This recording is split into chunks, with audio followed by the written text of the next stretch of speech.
Hey guys, this is Gideon, also known as the Relationship Guy New Zealand. Welcome to another episode of Let's Talk Relationships. Today we're going to talk about the 10 things happy couples do differently from unhappy couples. So stick around and we'll get into it.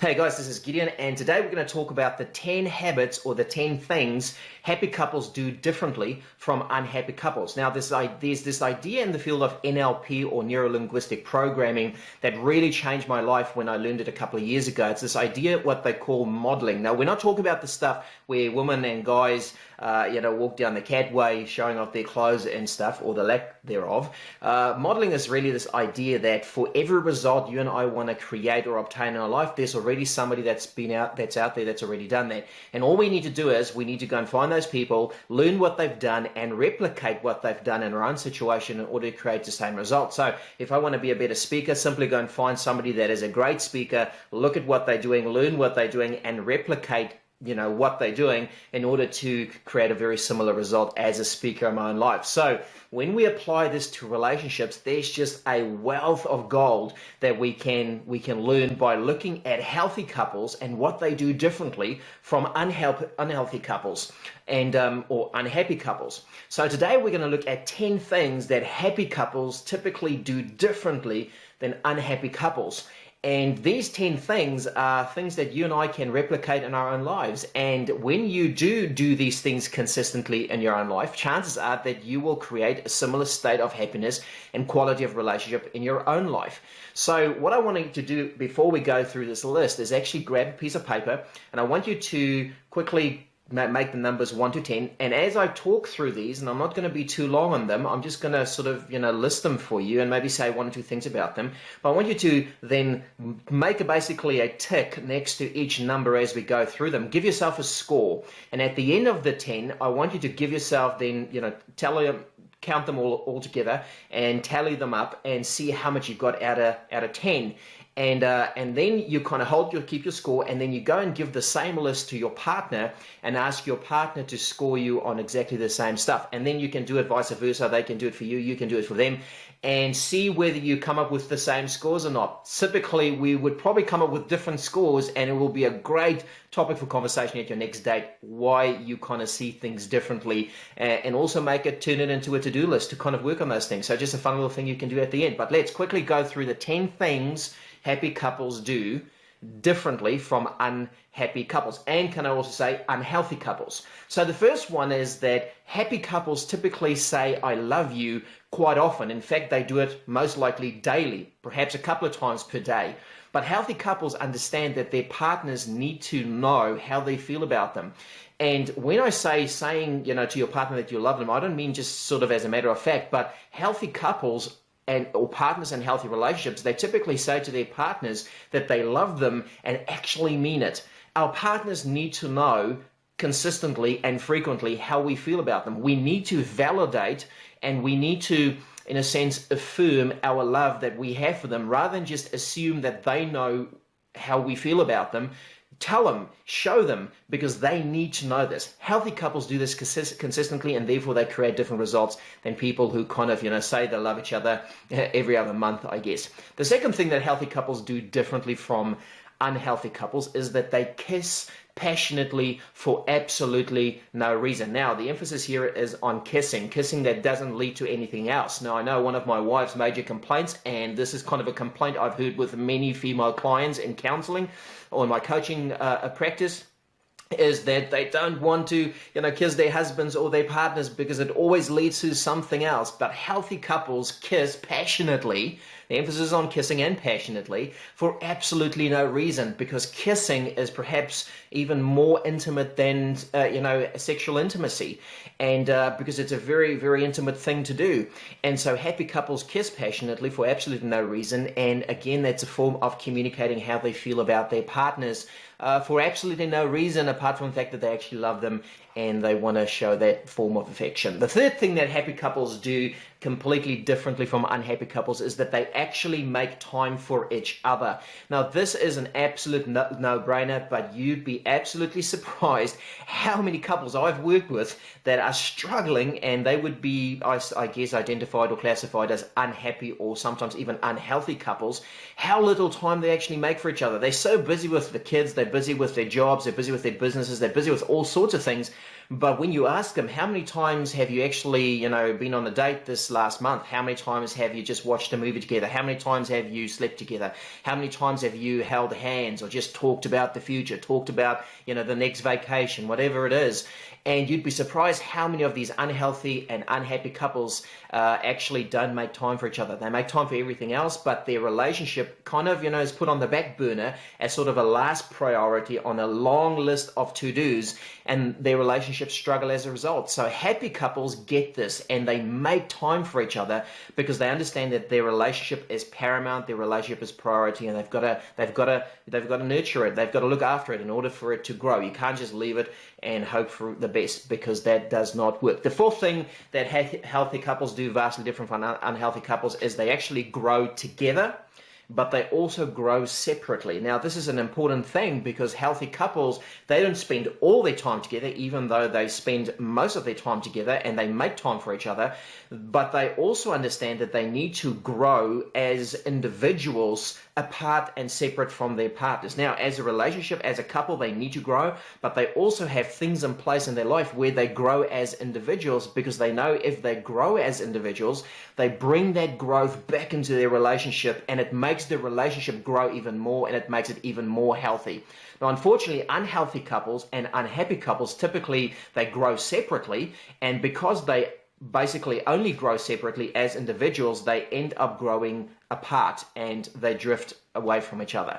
And that's typically why they end up with the type of quality of relationship that they have. So if you want to really grow the happiness in your relationship, you have to find a way to grow together as a couple, but also grow separately as individuals and bring that growth back into your relationship. The fifth thing, we're halfway through this list, is they also keep on playing and having fun together. Happy couples love playing together, they love having fun, they love experiencing new things, whatever it is for them, but they love spending time together and actually laughing together. Here's a question for you. When's the last time you've actually laughed from your stomach, really laughed with your partner? Not at your partner, that's probably not a good idea, but laughing with your partner. It is a vital thing. Humor, laughter, just a sense of lightness in your relationship makes the whole thing a lot more fun and a lot more fun to be part of. So healthy couples play together, they have fun together, and if you want to create a relationship that is filled with happiness and fulfillment, you have to do that as well. Number 6 is healthy couples tend to be present and they listen to understand. Now, unhealthy couples, conversely, they tend to listen to respond. There is a huge difference.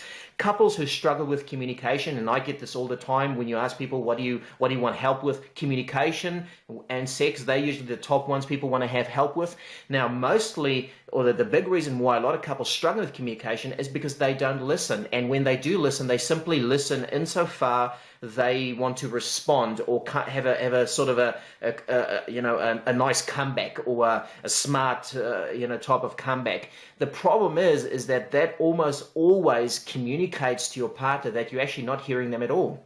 And so healthy couples and partners in healthy relationships, they work very, very hard to be present, not just physically, but they want to be present mentally and emotionally when their partner is sharing something with them. They're right there, they're present. They don't look on their phone, don't, kind of listen with one ear while they're trying to watch the news with the other, or busy on Facebook on the other hand. They're present, they work hard to focus, to concentrate, to be present, and they listen to understand. And the way they communicate their need to understand and they want to understand is they ask questions and they check in with their partner as their partner is sharing with them, but they are present and they listen. And because they're doing that, their communication is typically far superior to those of unhappy and unhealthy couples. So you've got to be present, you have to listen to understand. That's what happy couples do. Number 7 is because they are present, because they listen to understand, they also are much better at what we call empathizing. Now, happy couples, partners in happy relationships, they empathize. This is the ability to put yourself in the shoes of your partner, to really hear, really understand where they're coming from, to see the world or see the situation from their point of view as much as you can, of course, but they work very hard to empathize. And because they are empathizing and their partner senses that, their partner picks that up, their partner is willing to share more, they're willing to open up more, and they're also willing to receive whatever it is that their partner is trying to give them as a response, much more readily, because they have, in a sense, earned their trust by empathizing and trying to really understand where they're coming from. Number 8, we're almost through the list, is happy couples tend to forgive quickly and easily. Now, if you compare this with a lot of unhappy couples I worked with in the past, unhappy couples typically do quite the opposite. They don't forgive, or they take a very long time to forgive, whereas happy couples, they have learned this skill and this ability to forgive quickly and to forgive easily. And I think it has to do with this idea, or their understanding, that we're all fallible people, we all make mistakes, we all have flaws, we all have our shortcomings, and so therefore I can't hold my partner's mistake over them like a lord, because at the end of the day, I'm kind of just one moment away from messing up myself. And so happy couples get that about themselves. They're probably more honest with themselves about their own shortfalls than what unhappy couples are. Unhappy couples, they like to sort of, play power games. They like to hold things and keep things over their partners as a form of control, a form of manipulation. The problem with that is it almost always creates an unhappy relationship and a bad quality of relationship, and it makes it very unhealthy in the long run. So happy couples forgive quickly, they forgive easily. Now, I am not naive. I know that sometimes there's things in the past that kind of we drag along, but if there are things that are coming up over and over in your relationship, I would challenge you to, rather than sweep them under the carpet, go and see someone, go and work through those things so that they don't have to come up over and over, so that you can actually forgive your partner for something, so you can forgive them and you can move on to a bigger and better place in your relationship in the future. So number 9 is happy couples focus on the good more than the bad. Now that means the good in the relationship as well as the good about their partner. I've worked with many couples now, and I've seen that unhappy couples and unhealthy couples typically reach a point of their relationship where they struggle to find and see and focus on anything that's good about their partner. And so they end up focusing on everything that's bad. The problem with that is, after a while, by focusing enough on the bad or too much on the bad, you start forgetting why you're in the relationship in the first place. You start forgetting why you're with this person in the first place, and everything goes sour in the long run. So happy couples, they work very hard to focus on the good. They work very hard to focus on the good qualities, the good traits, the good characteristics of their partners. They emphasize it, they point it out, they validate it, they celebrate it, far more than what unhappy and unhealthy couples do. The last one, number 10, and the last one is happy and healthy couples, they confront each other effectively. Unhappy couples do quite the opposite. They confuse criticism for complaints. Now, happy couples understand that there are sometimes things we've got to complain about. If your husband doesn't take out the garbage because that's sort of the agreement you have, or he doesn't want to do it, or he forgets to do it, or your wife doesn't do that because you've agreed to do that, but she doesn't do that. Now, we sometimes end up with certain things we want to complain about, and that's great. But happy couples tend to focus and stay on task on the issue, and they might complain in a certain way about the issue, whereas unhappy couples, they tend to move from the issue to the person, and they start criticizing the personality or criticizing their partner rather than pointing out the problem at hand. And so when you do that over a long enough time, criticism then becomes contempt. Contempt then leads to sort of self-protection and sort of a position of defensiveness, which then eventually leads to what some experts call stonewalling, or just cutting yourself off completely and not really giving a damn about this thing at all,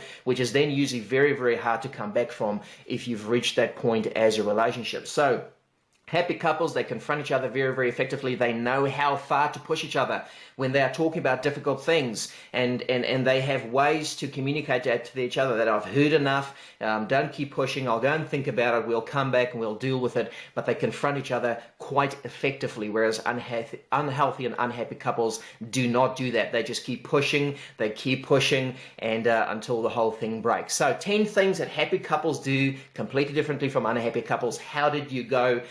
when you gave yourself a score. I want to give you a chance to make up some points by giving you 2 bonus things that happy couples do completely different from unhappy couples, and you might even get 12 out of 10 if you're lucky, or you might just make up some of those points that you didn't make with the previous one. So 2 bonus things that happy couples do. The number one is that they cuddle, but cuddling that doesn't lead to sex. And so when happy couples, cuddle, it is again a sign of affection. It's a sign of closeness. It's a sign that they want to be, they just love being in each other's company, and it doesn't necessarily lead to anything else. And so that physical connection, that physical contact, being together, makes up a lot of ground that words can simply not cover. And then the second bonus is they show affection even in public. So happy couples love showing affection, and you see them all around when you go to cafes and stuff. I know, something my wife had to teach me when we started dating is to hold hands in public and give her a hug, give her a kiss in public. Now, I'm not talking about making out in public. Now, if that's your thing, I'm not going to judge. You can go for it if you want to. Just be respectful of people around you, of course. But happy couples don't have any problem showing affection to their partners, even in public, because for them, their partners are important. It's important to show their partners how they feel about them. They're not embarrassed by them. They love them, they care for them, they respect them, and they love being around them, and they love sharing that with other people. So guys, there you have it. In a sense, 12 things that happy couples do differently from unhappy couples. I hope you did well. Please leave your comments below. I'd love to see and hear and read how you went. And just be on the lookout for anything else coming your way, and we will talk soon. Catch you on the other side. See you guys.